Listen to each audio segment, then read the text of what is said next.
Most guitarists learn chords by starting with open shapes and eventually playing songs that use common progressions. And while that makes total sense when you're just learning the instrument, one downside is that it can give you a slightly skewed view of how songs are actually constructed, especially when it comes to recording, arranging, or producing music. Take a common phrase like, "all these songs use the same chords." It's not wrong, but it's often misunderstood. It can lead you to believe that every song using a progression like the 4 chords is playing them in exactly the same way, but that leaves out a lot of nuance in the actual arrangement and voicings of those chords when you look at them on a song-by-song basis. Once you get to the point of wanting to write your own music, it makes sense that you'd approach recording in the same way you originally learned the instrument. However, when you're working in a mix, that approach might not always work. Sometimes it can make things feel muddy or cluttered, other times you might find a chord you really like, but the standard way it's voiced just doesn't suit the sound you want in context. So if you ever find yourself in that situation, here's what you could try instead.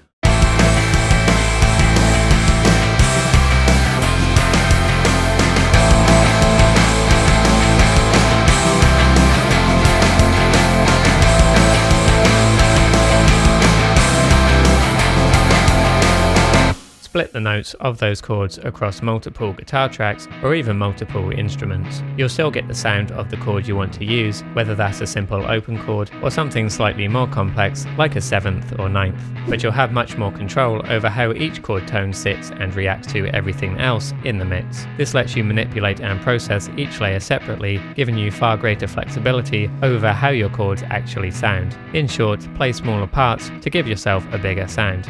Let's start by using this concept with some open chords. I've chosen a progression of A minor, C and F, a very common set of chords that you've probably heard used in loads of songs. Played as basic open chords with some drums and bass, it sounds like this.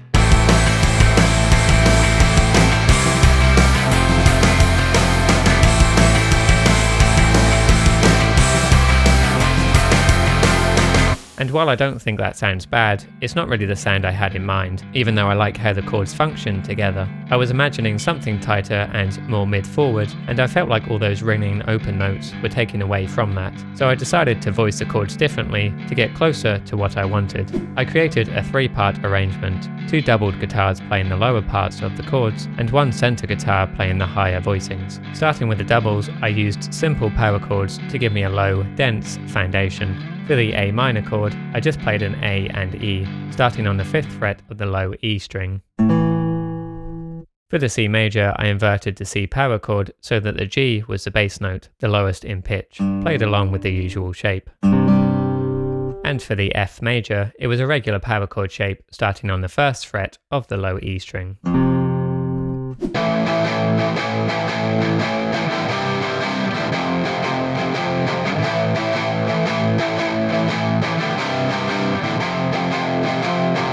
For the center track, I used the open A string, the root, and the minor 3rd, C, on the 10th fret of the D string. This smaller shape gives you the core sound of the A minor chord without all the additional doubled notes from the full open voicing. For the C major, I kept my pinky on the 10th fret of the D string and fretted the 7th fret of the A string, which is an E. This creates a kind of first inversion, with the E as the lowest note and the root played higher. For the F major, I simply moved this shape up to the 12th fret on the A string. On the second playthrough, to add a bit of variation, I moved the whole shape down an octave using the open A string and the 3rd fret on the D string.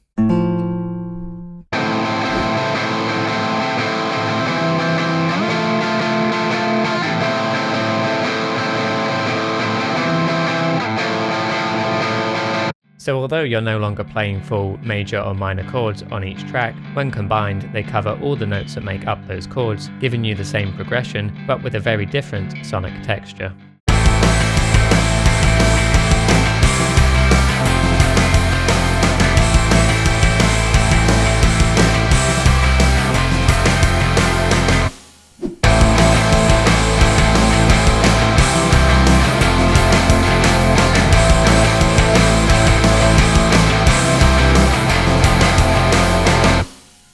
To show how this idea can work with slightly more complex chords, I've made another example using a progression of F sharp minor 7 to D major 9. I really liked how these chords sounded together, but I didn't love how bright they were when played as full shapes.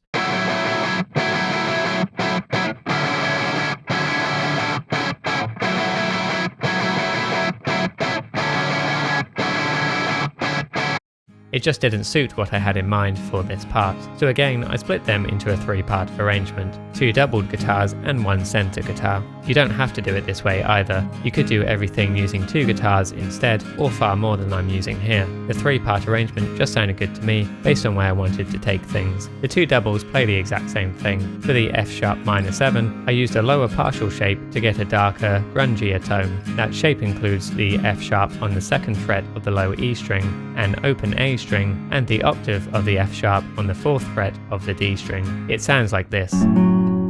For the 2nd chord, I found a more dissonant shape for this by shifting that same position 2 frets over and 1 string down. So now I'm playing a fretted C sharp on the 4th fret of the A string, an open D string, and the higher C sharp on the 6th fret of the G string. That gives us part of the D major 9 chord, the notes C sharp and D.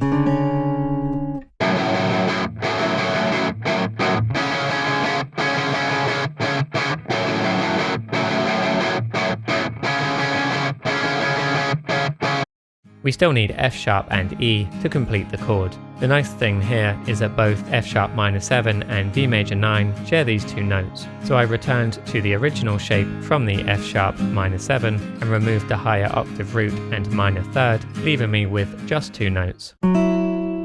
I could have left it there, but I didn't love how it sat over the 2nd chord, so I inverted the shape, dropping the E lower in pitch and moving the F sharp higher up.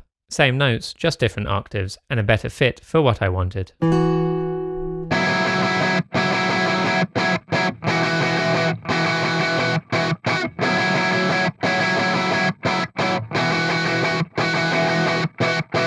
Once again, even though you're not playing every note of the full chord on each track, the parts combine to give you the full harmonic picture, and because you've split them up, you have far more control over the tone and feel of the progression.